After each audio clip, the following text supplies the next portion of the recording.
Boom, bam, bam, bop. Bada bop, boom. Pow.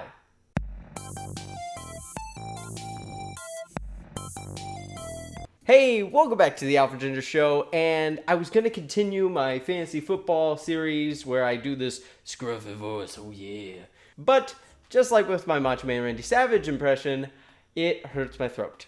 It hurts it so very bad. So, from now on, I will still be doing fantasy football videos, but without the voice and without the charade that I'm this like scruffy guy that takes fantasy football way too seriously. I may take it seriously, but I don't take it that seriously. And I've never called Alvin Kamara. Ever. I'm so sorry, Alvin Kamara. Wow, now I call him Alvin Kamara every chance I get. I'm so sorry, Alvin Kamara. Jeez, oh Pete. Week 1 of the NFL season just finished, and with the first week being done, so is the first week of fantasy football. And you best believe I'm a happy camper. I'm a happy camper. Because my team dominated. It crushed it. Not only did I have the best score out of any team in my football league, I also crushed my opponent by, I believe, 50 points.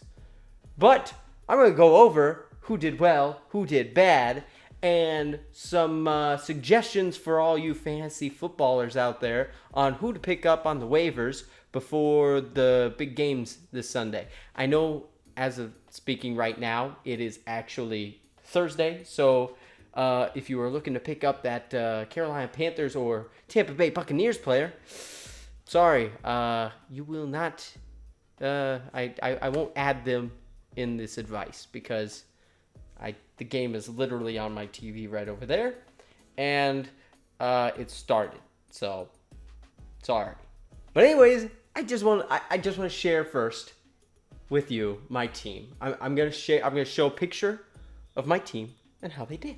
Let's take a look at my team, shall we? So first off, right off the bat, they really are called the Tinker Stinkers. I wasn't lying in my other videos. That's my team name. Has been for 4 years now. And Boyo Berto, they did good. So let's just start right off the bat with the quarterback, Lamar Jackson. Stellar.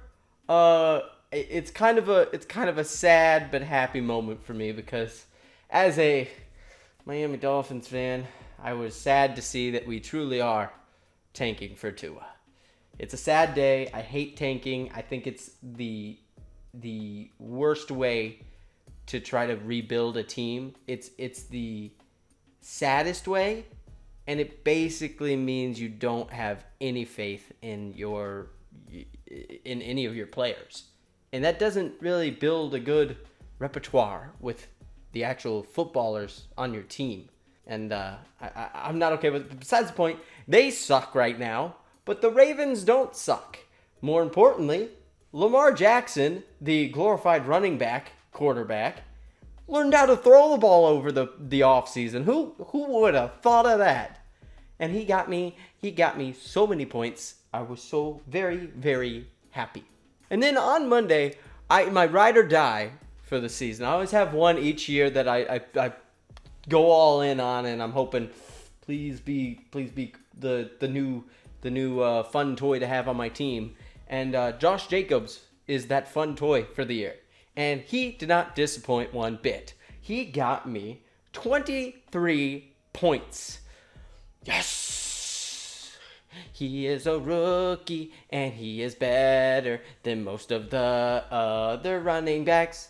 And then we go to the other running back that I started out of sheer love for my Dolphins, Kenyon Drake. Now, I had him last season, and he did the same thing to me. He is my love-hate of the entire season because I love him as a player. He is a outstanding, he's just an outstanding footballer. Why do I keep calling him footballers? He's an outstanding football player. He's a really big, a big playmaker for the Dolphins. But the unfortunate thing is, the Dolphins don't see it and don't know how to use him. So, just like over half of last season, he didn't show up for Sunday's game. Matter of fact, he got me 4 points. 4 points. Now, I was willing to overlook that because of how awesome the rest of my team did, but I can guarantee you he is not going to be in the starting lineup this next week because they're facing the Patriots. And as much as I have faith in us beating the Patriots, I don't. Then we get to my 2 incredible wide receivers. I still don't know how I got both of them in the draft. I have no clue. But Michael Thomas had a phenomenal day. He gave me 22 points. That's way above his projection. Well, not way above. It's like 4 points above it. But you know what? Anything above an 18 that you're projected for, that's pretty good. That's pretty good. And then the team he was facing, who were they? Oh, yeah, that's right. The Houston Texans. Who's on the Houston Texans? My boy, my number 1 wide receiver, DeAndre Hopkins. And he got me 31 points. And it was basically just a shootout, basically, the entire game. They were just launching the balls down the field. And DeAndre Hopkins and Michael Thomas were just catching everything. So, whoop, whoop. Also, shout out to Alvin Kamara because he was living up to his name as a playmaker in that game against the Texans. He really gave the team energy. I'm not a Saints fan really, but I am the biggest Alvin Kamara fan you will see. So keep it up, Alvin. I wish you were on my team. George Kittle, he got me 13 points. That's an okay score. It was below his projection, but you know what? 13 points for a tight end. I will take it because I know a lot of the other teams don't have a tight end that'll get them 13 points every week. That's a guaranteed 13 points almost every week. So I am okay with that. And then we got Tyler Boyd. He was projected for 14. He got me 14. That's pretty good. So I am not upset with that at all. Now the Chargers defense, they got me 1 point. It's not bad, but I need more. Okay, so I've actually dumped them for this next week, and I picked up the Ravens defense because Ravens going up against yet another terrible defense, the Arizona Cardinals. And not only are they a bad defense, though, they're also a fairly bad offense. I have no faith in Kyler Murray. I never will have faith in Kyler Murray because a quarterback is not who turns a team around. It's the O-line and the D-line. When you have an O-line and you have a D-line, your team could suddenly do good. Isn't that right, the Cowboys? Y'all talk about Dak being this amazing player. No, it's your O-line. It's your O-line. Let's be real. It's your O-line, not Dak. Zeke's pretty good, though. And then my kicker, Vinatieri, he got me 3 points. I mean, he's old. He plays for the Colts. I picked him up out of respect, purely, because I don't think I need the kicker points this year. I'm going to be real with all of you. I think my team can just carry themselves. So, yeah. And then my bench, I'll just quickly go through them. Damian Williams, he showed up, 17 points. Kenny Galladay, 14 points projection, got 14 points. Did amazing. Austin Eckler. Why I didn't start Austin Eckler over Kenyon Drake, I will never know. I literally had a true Ruxin moment this last week. I left Kenyon Drake in out of pure hope that he would do way better than I ever thought. But nope, I screwed up. I still won, but I could have won by more. And that's why I'm a little upset. Then you got Delaney Walker, 22 points. What a showing for his return. Oh my goodness. So that's incredible. Phillip Rivers, 23 points. I have 2 amazing quarterbacks on my team.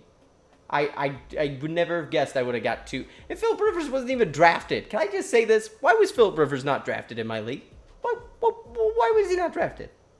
I picked him up right off the spot. I dropped Jimmy G. It was an easy choice. Easy. Granted, I could have drafted him over Jimmy G originally, but we're not going to get into this. Adam Humphries, he got me 1 point. I'm going to drop him. He's not having the role that I thought he would with the Tennessee Titans. So I'm going to drop him. I'm going to pick up Chris Conley because he's an amazing running back right now. I think he is a running back, I hope. Or wide receiver. I didn't really check. I just knew he did well. And he has a better chance of doing well in future games. So I picked him up. Sorry, I don't know if you're a running back or wide receiver, Chris Conley. I'm so sorry. And then Tyrell Williams might honestly be my biggest pickup of the entire season moving forward, because after the whole Antonio Brown situation, I knew that the Raiders were going to be at least moderately good this year, and they were going to target a couple of wide receivers heavily this year. Josh Jacobs is going to get used quite often. Don't get me wrong. But their tight end Waller is a huge target. You could clearly see it after first week.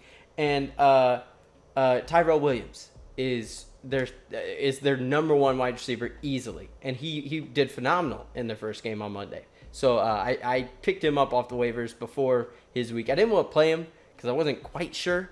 But I'm pretty confident this week. He's actually going to be my flex. I'm going to actually move Boyd out of my starting lineup. But, yeah. So now I'm going to quickly run through what my lineup's going to look like this week and give you a kind of a brief insight onto how I think I'm going to do. So first off, this week I'm keeping Lamar Jackson because he's against the Cardinals D. Josh Jacobs because he's against the Kansas City Chiefs D. I mean, that's pretty simple too. Austin Eckler, he's against the Lions. The Lions. Yeah.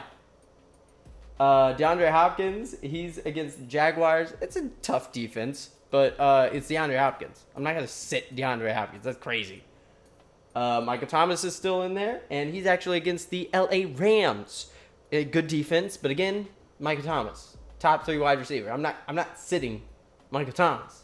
That'd be crazy. And then we got George Kittle. He's going to be my tight end until his bye week, and then he's still going to be my tight end after that week. So I'm not changing him out unless he gets hurt, which I hope he doesn't get hurt.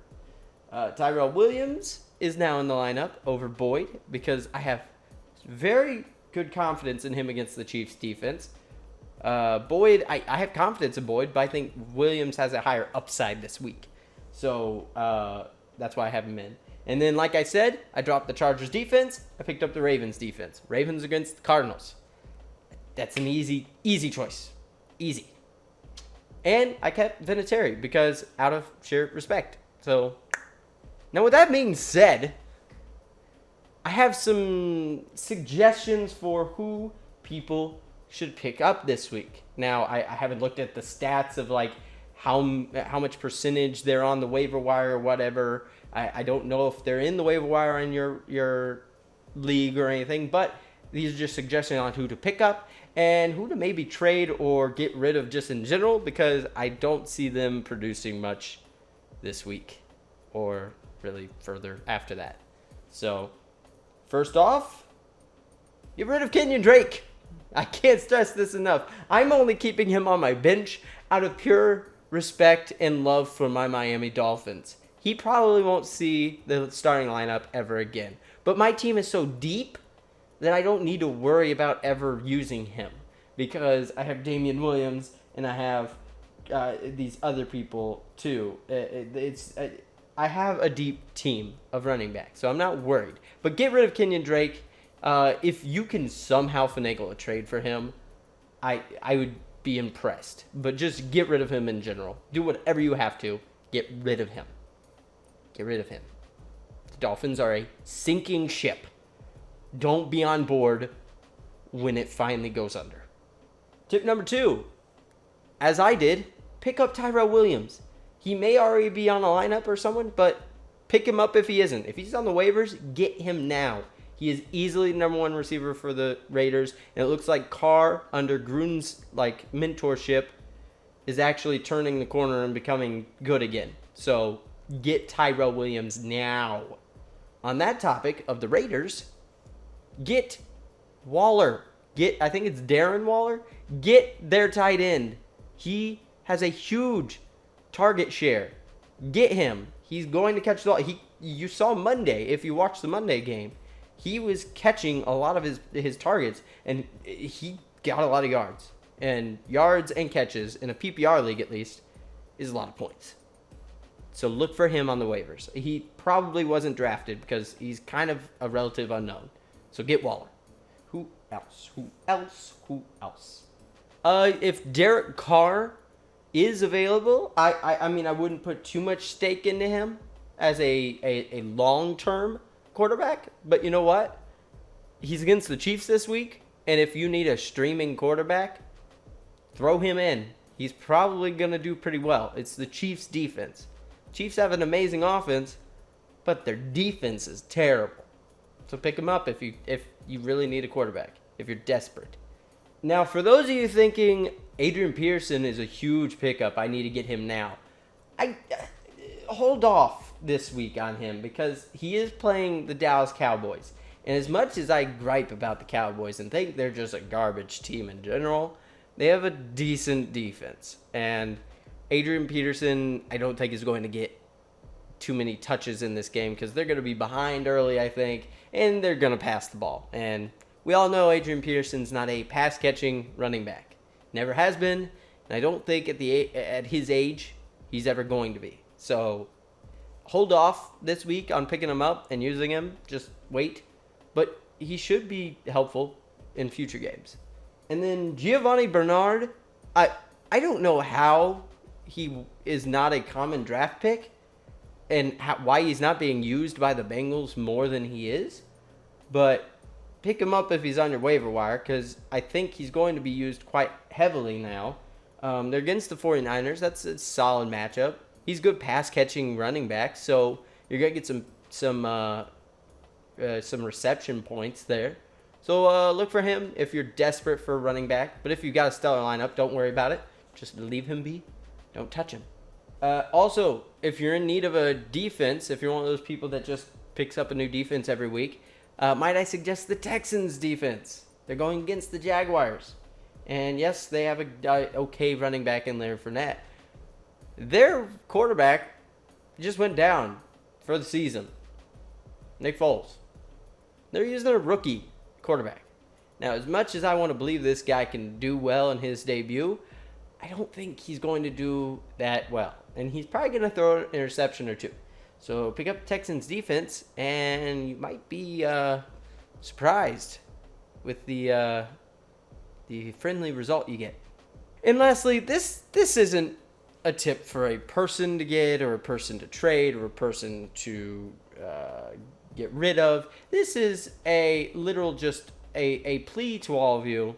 Don't pick up and don't use anybody that is part of the Miami Dolphins. I am a fan of the Miami Dolphins, and I can say wholeheartedly they suck. They all suck. Some of them are very talented people at football, but they do not mesh at all this year. Their O-line stinks. Their defense stinks. The only person on the defense that I have seen remotely do their job well this year was Fitzpatrick and Xavier Howard.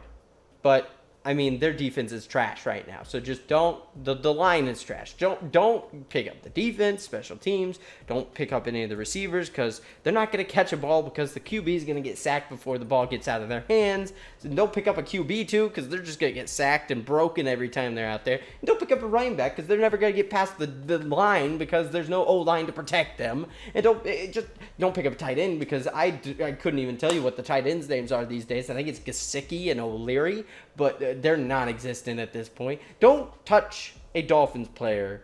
Don't pick them up. I want to. I desperately want to. But I know if I want to win my league, I'm not going to touch them. So just listen to me there. You probably already made this conclusion yourself, but I just want to stress it more. They lost 59-10. How embarrassing for them. But anyways, that is this week's episode. I will try to do another one after week 2 of the NFL is over. But if you enjoyed this video, click the like button below. Also, let me know what your team total score was because you might have outscored me. You might not have. I want to compare my score to all of yours. Mine was 143. And I think that was pretty good. I actually could have had near 200 points if I'd played the right people and not been stubborn But also don't forget to subscribe to my channel. I try to put out new videos all the time. Sometimes I'm lazy and I don't. But I think with the NFL back, I'm going to try to do weekly episodes to kind of keep you up to date on who to pick up, who not to, and how my team's doing. So subscribe to my channel because it's a lot of fun. And I'm a hyper active person that is very animated. Very animated. The eyes. It's the eyes. The eyes do it. And my laugh. But we're not going to get into that. It's just a genetic thing. So, anyways, as always, don't quit your daydream. Adios.